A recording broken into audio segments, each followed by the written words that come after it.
آج سے 5 سال قبل جب رشتہ لگانے والی جمیلہ خاتون نے تمہارے رشتے کی خبر دی تو میرے ابو امی کی خوش دینی تھی۔ امی تو یہی سن کر خوش تھی کہ لڑکا سعودیہ میں کماتا ہے۔ کسی نے یہ جاننے کی کوشش بھی نہیں کی کہ سعودیہ میں کیا کرتے ہو۔ بس یہ خبر ملی کہ تم نے سول ٹیسٹنگ میں ڈپلومہ کیا ہے اور سعودیہ میں ہی فلائٹ میں نوکری کرتے ہو۔ پھر تمہاری امی اور تمہاری بہنیں اور خالائیں سب آئیں مجھے دیکھنے کے لیے۔ پڑھی لکھی ہونے کے باوجود بھی مجھے گھر کی ہر بات ماننی پڑی۔ مجھے تیار کیا گیا۔ آج لڑکے والے آ رہے ہیں، جبکہ مجھے سخت نفرت تھی اس طرح سج دھج کے سامنے جانا۔ ایسا لگتا تھا جیسا کہ بقرہ عید میں بھیڑ بکریوں کو سجا کر قربانی کے لیے تیار کیا جاتا ہے اور گاہک آ کر ٹوک بجا کر دیکھتے ہیں، پسند آیا تو خریدا، ورنہ منڈی میں دوسرے جانور بھی موجود ہیں۔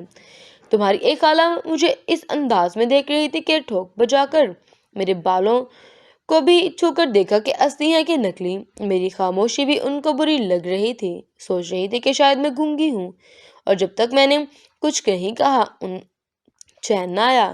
کچھ دنوں بعد تمہارے گھر سے خبر آئی کہ تم لوگوں کو میں پسند آ گئی ہوں، اور میری امی کی خوشی کا تو کوئی ٹھکانہ ہی نہیں تھا۔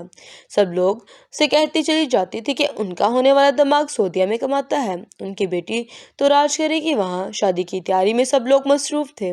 ظاہر ہے مجھے بھی سب کا ساتھ دینا تھا، اور ایک دن میں بھی بابل کا آنگن، جہاں آنکھ کھلی تھی اور جہاں اپنے ماں باپ اپنے بہن بھائی کے ساتھ بہت خوش کی زندگی گزار رہی تھی، چھوڑ کر پیا کے گھر سدھار۔ شادی کی 5 سال جب میں تیسری بار حاملہ ہوئی تو میری ساس اور میری امی کو بہت خوشی ہوئی، اور دونوں کا خیال تھا کہ ہم میاں بیوی کے درمیان بہت خوشگوار زندگی گزر رہی ہے، اس لیے ہر سال ایک اولاد ہوتی ہے۔ بچے پہ بچے پیدا کرنا ہی تو شادی کا مقصد نہیں ہوتا۔ آج سے 5 سال قبل جب رشتہ لگانے والی جمیلہ خاتون لے کر آئی تو مجھے آج تک اس پر غصہ ہے۔